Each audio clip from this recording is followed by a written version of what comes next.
तो दोस्तों आप सोच रहे हो कि ये वीडियो का मकसद ये है, आप थंबनेल और टाइटल देख के तो ये जान चुके होंगे कि ये वीडियो में मैं आपको 5 चीज़ें ऐसी बताने वाला हूँ जो मैं भी कर रहा हूँ मेरे यूरोप ट्रिप से पहले, इंक्लूडिंग जो आप थंबनेल में देख चुके हैं। तो मैं क्या क्या प्रोसेस है मैं आपको बताता हूँ। कभी भी आप इंटरनेशनल ओवरसीज जाने से पहले ये 5 चीज़ों का ध्यान बहुत ज़रूरी है रखना। तो let's get into the video.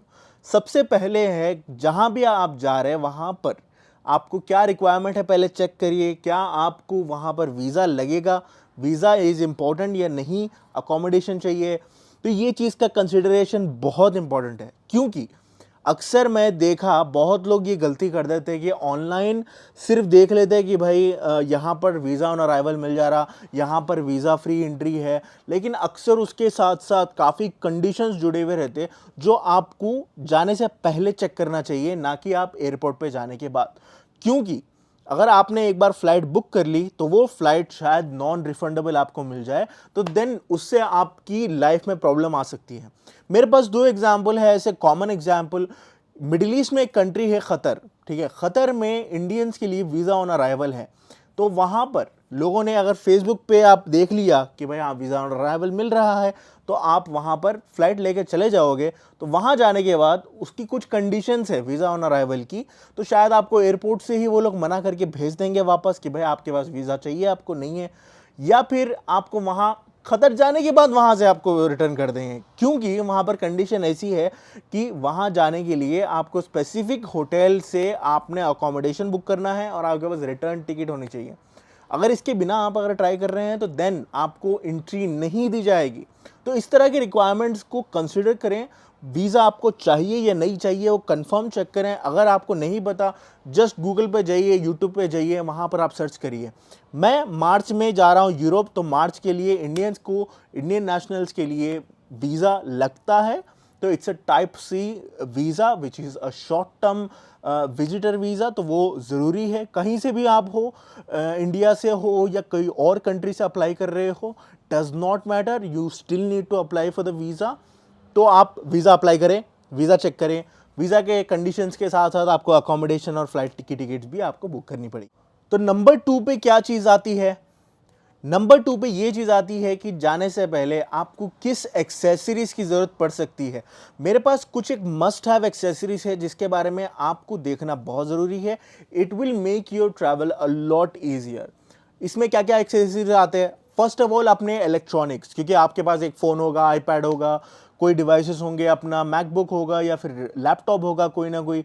तो इसके लिए अगर आपको कोई केबल चाहिए चार्जिंग के लिए, तो वो चार्जिंग का जो अडेप्टर है, मेक श्योर कि आप जो भी कंट्री में जा रहे हैं वो अडेप्टर कन्वर्टेबल, एक कन्वर्टर खरीद सकते हैं आप उसके लिए। या तो आप, जैसा मैं यूरोप में जा रहा हूँ तो आप, मैं एक मल्टी चार्जिंग कन्वर्टर मैं ले सकता हूँ जिससे आप कोई भी प्लग किधर भी लगा सकते हैं। This will have a US, Europe and middle east, वो 2-3 अलग अलग किस्म के होते हैं, तो वो सारा इसमें कवर हो जाएगा। तो ट्रैवल अडेप्टर ज़रूरी है। सेकेंड चीज़, एक पावर बैंक। अगर आपके पास कोई ऐसा फ़ोन है और या फिर आपका ट्रैवल थोड़ा बड़ा है, तो you might need a power bank. Specially अगर आप कोई लो कॉस्ट एयरलाइन से ट्रैवल कर रहे हैं जिसके अंदर यूएसबी चार्जिंग की फैसिलिटी नहीं है, तो then you need a power bank. क्योंकि 10 घंटे की फ़्लाइट है और वहाँ पर आपके पास पावर ख़त्म हो गया फ़ोन में, that's not a good thing, क्योंकि वहाँ पर जाने के बाद आपको फ़ोन की ज़रूरत पड़ सकती है। अक्सर एयरपोर्ट्स में पावर अडेप्टर, तो वो पावर सॉकेट्स तो होते हैं, लेकिन शायद वो सॉकेट आपके लिए अवेलेबल नहीं हो। क्योंकि जैसा मेरे साथ हुआ था, मैं सिंगापुर एयरपोर्ट पे था और वहाँ पर सॉकेट्स जो थे काफ़ी दूर थे, और जो मेरी बोर्डिंग गेट के पास वाला सॉकेट था वो सारे बिजी थे। तो मेरे पास पावर बैंक था, तो I could easily charge my phone and keep going for hours and hours. तो पावर बैंक एक सेकेंड मोस्ट इंपॉर्टेंट चीज़। थर्ड चीज़, कंफर्ट से रिलेटेड, ट्रैवल के टाइम पे आपको एक चाहिए नेक पिलो। नेक पिलो या नेक सपोर्ट कोई भी किस्म का, जिससे आप ट्रैवल, जब आप बैठ के अगर ट्रैवल कर रहे हैं एक फ़्लाइट में, तो आपके लिए इजी हो जाता है वो ट्रैवल करना, क्योंकि आपको नेक को सपोर्ट आया था। तो इजीली आप सो सकते हैं वहाँ पर। अगर आपके पास नेक पिलो नहीं है और आप खर्चा नहीं करना चाह रहे हैं नेक पिलो पे, you can easily buy something from Amazon. 200-300 रुपये में मिल जाता है इंडिया में। ऑस्ट्रेलिया में आपको $15-20 में वो चीज़ मिल जाती। अगर वो भी नहीं करना है तो आप कोई भी एक क्लॉथ या जैकेट या कुछ भी अपना उससे एक अपने नेक पे रैप कर सकते हैं, ताकि आपको थोड़ा सोने में इजी हो जाए। तो उसको ट्रैवल पिलो बोलते हैं। इसके बाद ट्रैवल पिलो के साथ साथ आपको एक और चीज़ ये भी आती, आई मास्क। अक्सर प्लेन्स में क्या करते हैं वो लोग, काफ़ी डिम कर देते हैं लाइट्स कैसा भी, लेकिन अगर आप कोई और ट्रेन ले रहे, प्लेन बस ले रहे या डिम नहीं है, तो उस टाइम में सोने के लिए अगर आपको, if you want to recover, तो then you need a eye mask, ठीक है। आई मास्क रहता है वो पहन लिए। ये बहुत इंपॉर्टेंट चीज़ है। नेक्स्ट चीज़ आती एक नॉइस कैंसिलिंग हेडफोन्स। हाँ, अगर आपके पास कोई भी नॉर्मल हेडफोन्स है, यूज़ कर सकते हैं उसको भी, वॉल्यूम बढ़ा के यूज़ करना पड़ता, क्योंकि फुल वॉल्यूम कर लिए तो नॉइस पीछे से कैंसिल हो जाती। लेकिन if you have the budget and if you can afford AirPods Pro या कोई भी इक्विवेलेंट नॉइस कैंसिलिंग हेडफोन्स या ईयरफोन्स अगर आप खरीद सकते हैं, तो this is a game changer. क्योंकि मेरे पास एयरपॉड्स प्रो है, and then I also had Sony का WH-1000XM4 करके है, वो भी एक काफ़ी अच्छा नॉइस कैंसिलिंग हेडफोन है, तो विच is a very like it's a game changer thing, तो वो आप ले लीजिए। इसी तरह से और एक्सेसरीज में क्या क्या है, आप जिधर भी जा रहे हैं वहाँ के लिए अगर आपके पास कपड़े, अगर कोल्ड वेदर में जा रहे हैं तो कोल्ड कपड़े, जो भी समर में जा रहे हैं तो समर के हिसाब से कपड़े, तो वो भी आप कपड़े आप डिसाइड करो कि भाई क्या क्या चाहिए आपको, ये इंपॉर्टेंट एक्सेसरीज में आता। अब तीसरी चीज़ जो सबसे इंपॉर्टेंट है आपके लिए, ये डिपेंड करता है आप कहाँ जा रहे हैं, लेकिन अगर आप ऐसी कोई कंट्री में जा रहे हैं जहाँ पर कैश इकोनॉमी चल रही, जैसा इंडिया में अक्सर बार आप देखे होंगे कि आप जब ऊबर पे ऑर्डर करते हैं या ओला ऑर्डर करते हैं अपने लिए, तो ड्राइवर्स अक्सर कैश मांगते हैं, तो इससे कैश इकोनॉमी। सो इंडिया में आपके लिए लाइफ इजी हो जाएंगी इफ़ यू हैव कैश। तो आई ऑलवेज रिकमेंड थोड़ा तो कैश होना चाहिए आपके पास। तो जैसा कि मैं अभी यूरोप जा रहा हूँ, तो वो लोग, ये मैं गया ट्रैवलेक्स के पास जाके मैं थोड़ी करेंसी एक्सचेंज कराया, तो चलिए देखते हैं करेंसी में क्या क्या है हमारे पास। तो मेरा ट्रिप है दुबई से ऑस्ट्रेलिया से दुबई, दुबई से यूरोप, यूरोप से इंडिया। तो ये राउंड ट्रिप के लिए मैंने कुछ पैसे कराए हैं, ज़्यादा नहीं। ये आप देख सकते हैं, ये रिसीट के साथ देते वो लोग, तो ये रिसीट पे लिखा हुआ रहता कि क्या है करेंसी एक्सचेंज रेट वो लोग दिए और कितनी में करेंसी ख़रीदा, ठीक है। नेक्स्ट चीज़ देखते हैं करेंसी। तो सबसे पहले हमारे पास है, ये है कहाँ गया यार,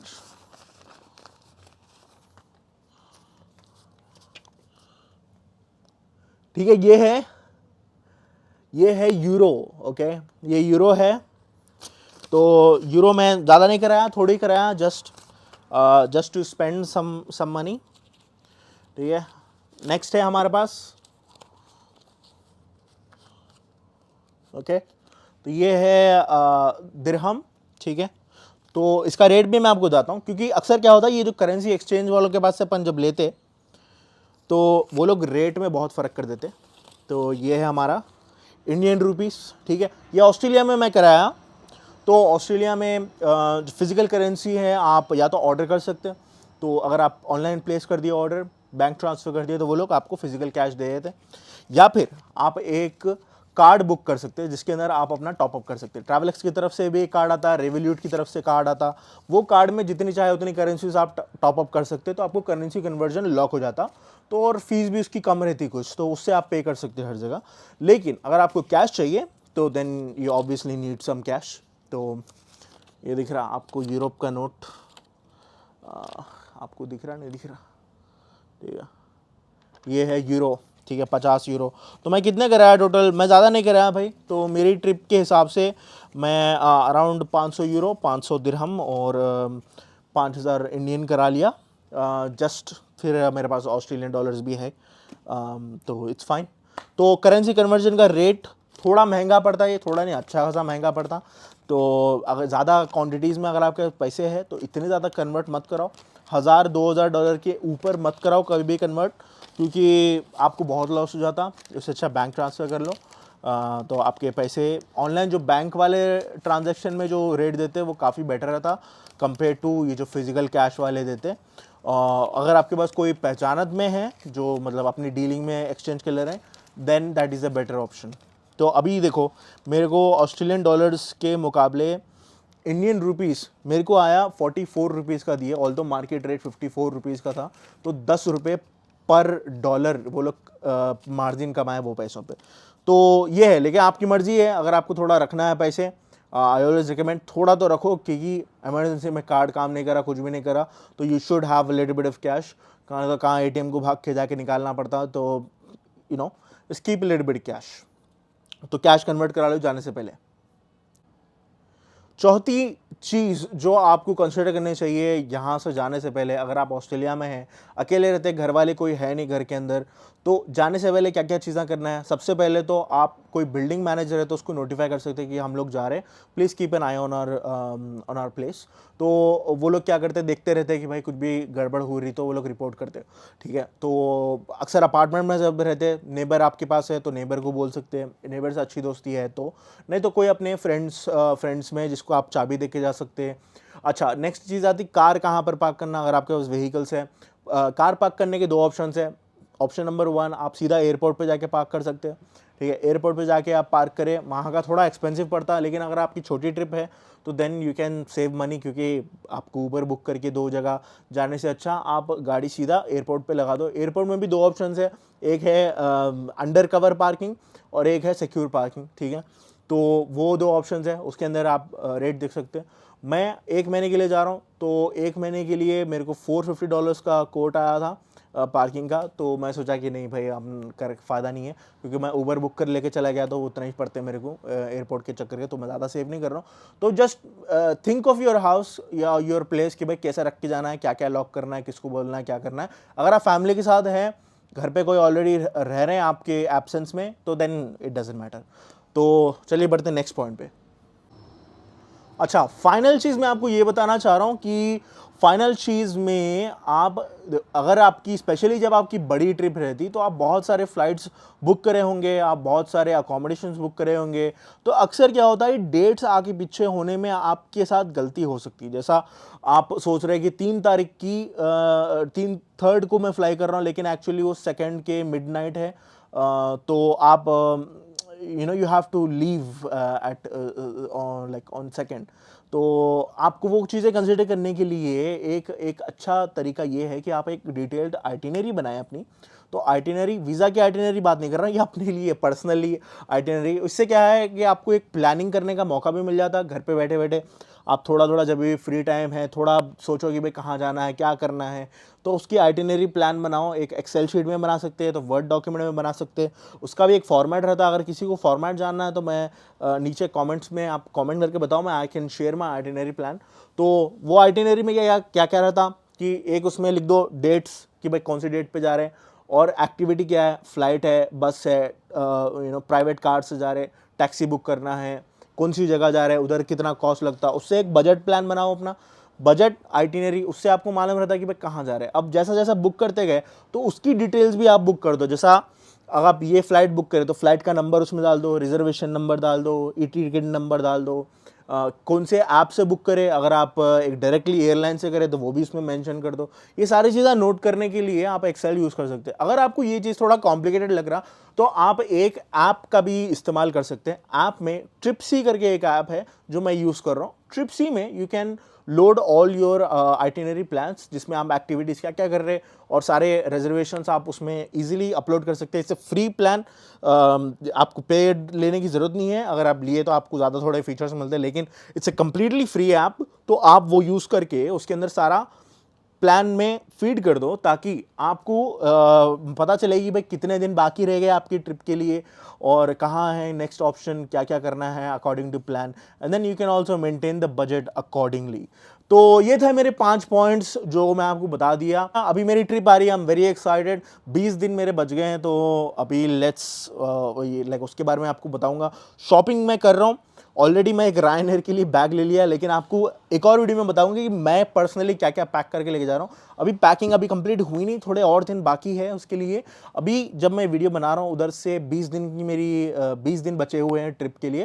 तो होपफुली फर्स्ट उसका आइटिनरी कैसा रहेगा, ज़बरदस्त डिटेल में। यूरोप में भी मल्टीपल कंट्रीज़ हैं, इंडिया पे भी बहुत बड़ा है ट्रिप।